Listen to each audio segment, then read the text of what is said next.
12 tahun mengabdi. Ya. Dengan gaji awal mula berapa, Pak? Dengan awal gaji mulai itu seingat saya yang saya terima itu 50.000. Bro, itu tahun berapa? Tahun 2000.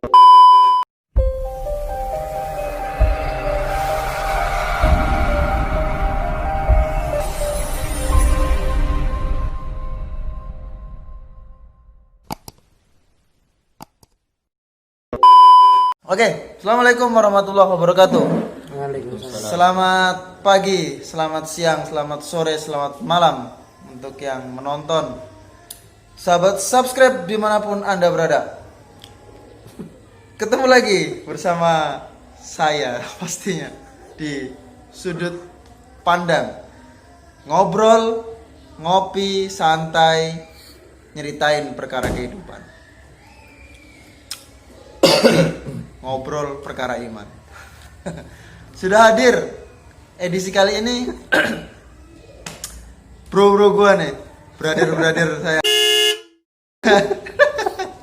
brother andalan lah.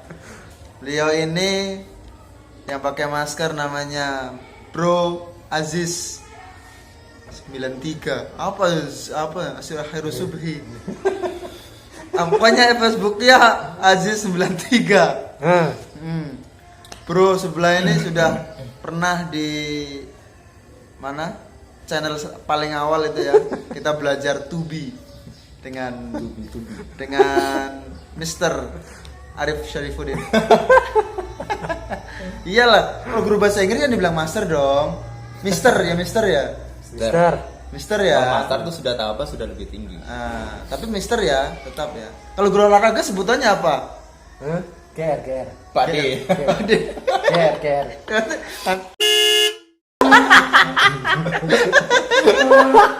Enggak. Itu kebanyakan orang. Ya. Jadi kali ini kita ingin membahas tentang PNS. Kebetulan ini udah bintang tamu saya ini orang yang terjun langsung di dunia pendidikan. Dan dunia pendidikan ya mendidik, masih honor sampai sekarang. Beliau sudah 15 tahun. Beliau sudah 6 tahun mengabdi tanpa pamrih, tanpa digaji ya. Iya ya. Berarti nggak digaji sama sekali. Nggak digaji oleh negara. Secara langsung. Iya. Beliau mengabdi selama 15 tahun nggak pernah digaji oleh negara. Pernahnya dibantu oleh negara ya. Yo hampir sama ya. Cuma di sini bahasanya kan honor. Honor. Gaji sama bantu kan beda. Kalau gaji mesti ada tanggung jawab pemerintah banyak. Kalau bantu kan sekedarnya. Bantu Jadi sesukanya. Seenaknya pemerintah lah. Alah sebulan 2.000 3.000 aman lah ya. 500 kan. Namanya juga bantu ya daripada nggak dibantu. Oke. PNS, jadi PNS dari yang paling tua dulu nih. Atau sampai tahapan paling akhir. Sampai dulu. PNS. Sampai kan ini sudah sampai tahapan akhir tuh wawancara. Sekarang pandangan sampean terhadap PNS itu gimana sih? Pandangan saya. Setelah daftar sampai tahap seleksi wawancara itu gagal. Ya, pandangan saya tuh harus terus mencoba karena kita tujuannya untuk menjadi calon guru yang profesional. Jadi yang intinya pokoknya selagi kita masih gagal berarti belum rezeki. Jadi harus dicoba lagi. Dicoba lagi sampai mungkin jalannya Allah suruh dapat rezeki ya itu. Kalau bukan ya cari yang lain. Tapi nggak menyesal ya? Enggak, kalau itu menyesal tuh enggak ada menyesal, harus dicoba lagi. Kegagalan tuh harus perlu dicoba lagi. Tuh. Andalan ya. Ya maksudnya cerita aja, maksudnya sampean tuh tapi nggak kecewa kan? Enggak. Termotivasi malah. Termotivasi. Coba lagi. Nagih dong. Nagih enak. Lagi pengen nyoba lagi. Pengen. Tapi kalau jangan langsung coba, langsung intinya ditembuskan langsung gitu aja. Enggak usah tes yang tembus, kita kan udah cukup lama ya mengabdi. Harusnya pemerintah tuh tahu gitu. Udah lama gini ada tes penerimaan tes CPNS yang nggak ngabdi itu tiba-tiba ikut tes tembus. Tembus. Itu perasaan kita gimana coba? Kalau saya tuh gitu ya mungkin ya bukan rezekinya tapi ya kalau menurut Anu ya setidaknya ya kalau yang sudah lama-lama gini lah mohon diperhatikan Pak ya. Oh kasihan ya. Ini cerita di sore honorer. Gak masalah gak masalah.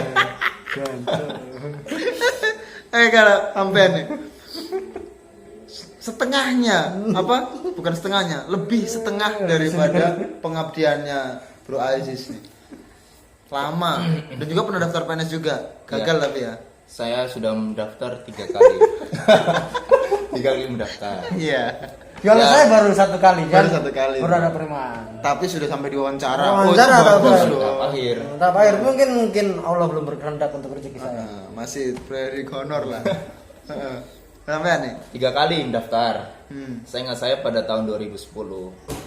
Kemudian di tahun 2013 kalau nggak 14, yang terakhir kemarin tahun 18. Terakhir 18. 18 ya. Nah, yang di Manowar itu. Menawari dari Kementerian Agama. Ya. Iya. Oh iya. Kalau Yang jamaah itu. Sampean ikut juga yuk? ikut saya. Oh iya. Kalau yang tahun ini kan katanya offline tapi itu penerimaan 2018. Iya. Ya. Terus sampean lanjut. Ya, iya. Jadi tiga kali mendaftar, namun hasilnya ya mungkin belum rezeki saya. Nihil. Nihil. Walaupun sudah berusaha semaksimal mungkin. Mungkin rata-rata sekian banyak orang rata-rata ingin menjadi seorang PNS atau ASN. Namun mungkin kuota terbatas atau mungkin rezekinya belum sampai ke sana ya. Mungkin itu belum, kata bahasa itu belum wayai seperti itu. Wayai seperti apa? Belum waktunya. Wayai. Jadi gagal nih. Dora ini gagal PNS. Setelah gagal itu sebenarnya merasa kecewa pasti ada sedikit lah ya. Ya, Sedikit ya, masih ada lah. Kemudian merasa nggak penting lagi kuliah maksudnya dulunya tuh kuliah ini ngapain sih kuliah lama-lama ujung-ujungnya nggak jadi PNS, punya perasaan kecewa di situ nggak sih? Kalau saya sih enggak sih, enggak ada perasaan kecewa sampai di situ karena kita kuliah itu kan menuntut ilmu dan punya cita-cita. Kalau kita kuliahnya kan kemarin kan di kampus biru ya? Kampus biru. Situ di mana? Kampus hijau dong. Hijau. Sesuai dengan hati nurani saya. Aduh. Nah, terus. Enggak ada perasaan kecewa karena mungkin Ya, apa ya? belum rezeki aja. Rezeki dan kalau itu enggak ada kecewa memang kita harus tetap selalu berusaha. Berusaha kita sebagai umat manusia ya. Tapi ada merasa gini nggak? Gue ini palingnya kayaknya goblok nih ya. Terus nggak tembus. Ada perasaan gitu nggak? Minder. Ya enggak lah kalau itu. Yang kalau Berarti merasa pinter nih. Yo, pintar. Pinter nggak tembus.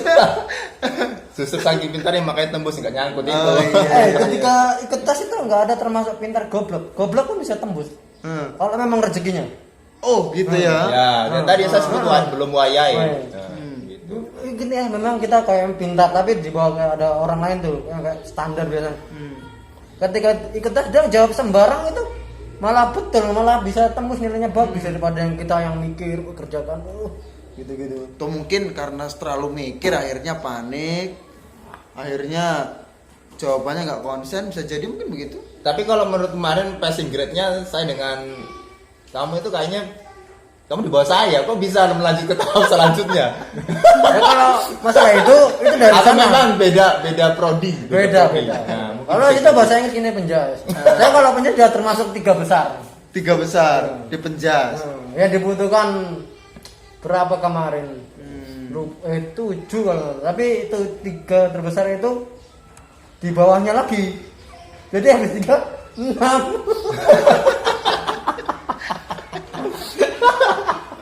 Jadi dibutuhkan 7 jadi nggak masuk. Nggak salah ya. Iya itu suka duka. Tapi enjoy ya. Enjoy.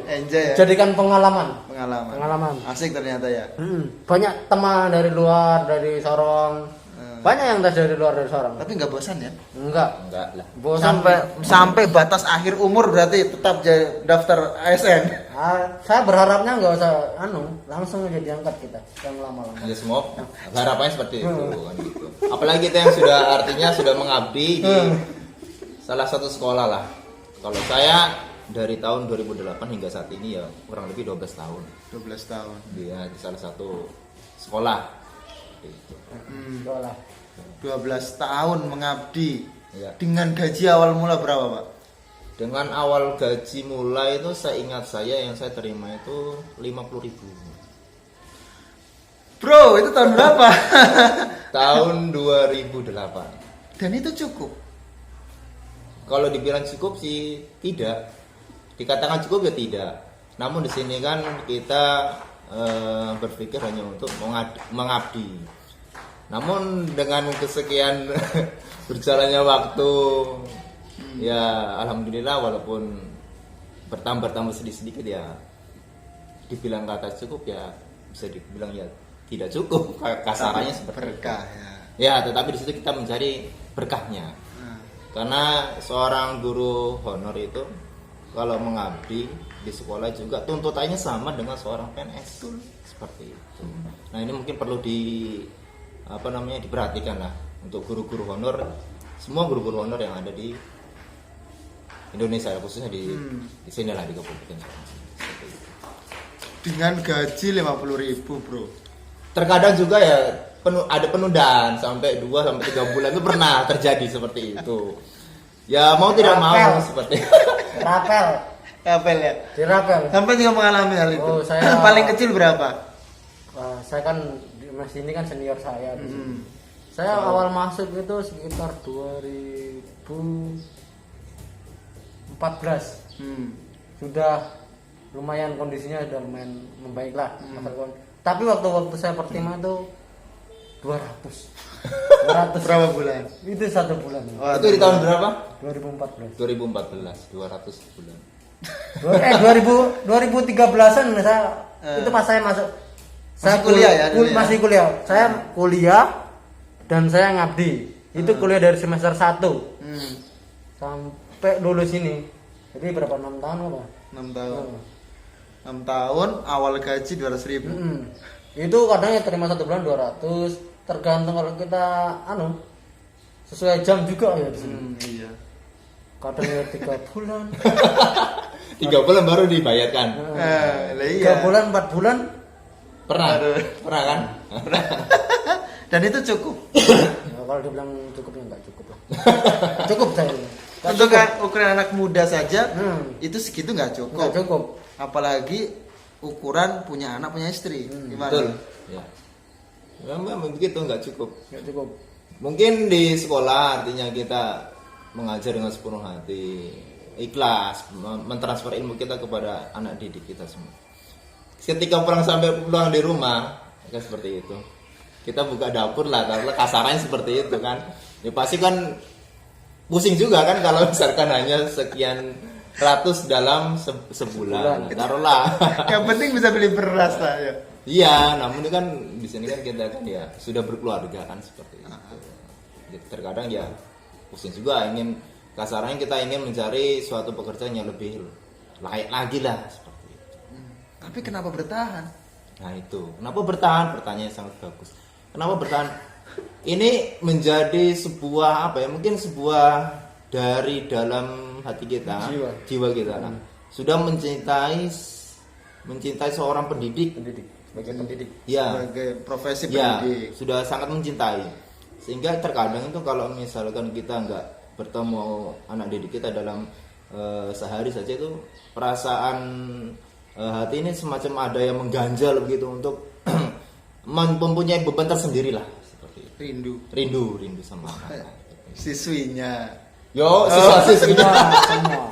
Nanti rindunya siswinya. Iya. Itu luar biasa ya. Sampai juga sudah menikah kan ya? Baru Baru nikah. Alhamdulillah baru. Dan punya anak sudah. Alhamdulillah. Ya. Pertanyaan yang sama saya lontarkan. Kenapa bertahan? Ya sama saja kayak yang tadi bapak senior saya bilang ya, intinya kita tuh jiwa pendidiknya tuh masih kuat. Sekarang begini, perbedaan sampean kan sudah umur 31 dan sampean ini kan masih muda lah. Iya. Otomatis kalau Pak Arif ini berpikiran seperti itu, Aceh kan sudah tua. Sudah punya pikiran untuk pandangan sampean sebagai anak muda dan yang baru menikah nih. Menikah belum lama kan ya? Kurang lebih 5 tahun. Oh, sudah lama berarti. Sudah lama. 5 tahun berarti nikah udah 2 tahun. 2 tahun. Baru 2 tahun. Iya. Iya kan? Baru 2 tahun kan? Masa pernikahan sendiri lupa. Enggak 2 tahun, 2 tahun. 2 tahun 2 kan? tahun, jalan 3 tahun ini. Iya kak. Sak pas ke Jawa loh. Terus udah nikah kan? Iya. Udah sekarang anakmu ada sudah umur 1 tahun lebih. Oh gendeng saya di Jawa 3 Itu tahun sudah kok. sudah 3 tahunan. Iya 3 tahun, 2 tahun jalan 3 tahun ini. Nanti Bisa Maret. saya lo sudah 4 tahun, saya sudah 2 tahun di Papua. 18. Di Jawa saya 3 tahun. Betul, 2007 5 tahun. 18. Sudah. Oh ya 3 tahun. 2017 saya nikah, 2018 punya anak. 2019. Ya 4 tahun. 4 tahun. 3 tahun, 3 tahun, 3 tahun. 3 tahun lebih lah. 3 tahun. Makanya jangan pakai terus. Lupa usia pernikahan. Ah, Ya, 3 untuk tahun. usia muda. Apakah sama punya pikiran seperti itu dengan yang Pak Arif yang sudah lama lah berumah tangga? Sudah ya mungkin sudah asam getir itu sudah dijadikan hal biasa. Gimana kalau anak muda?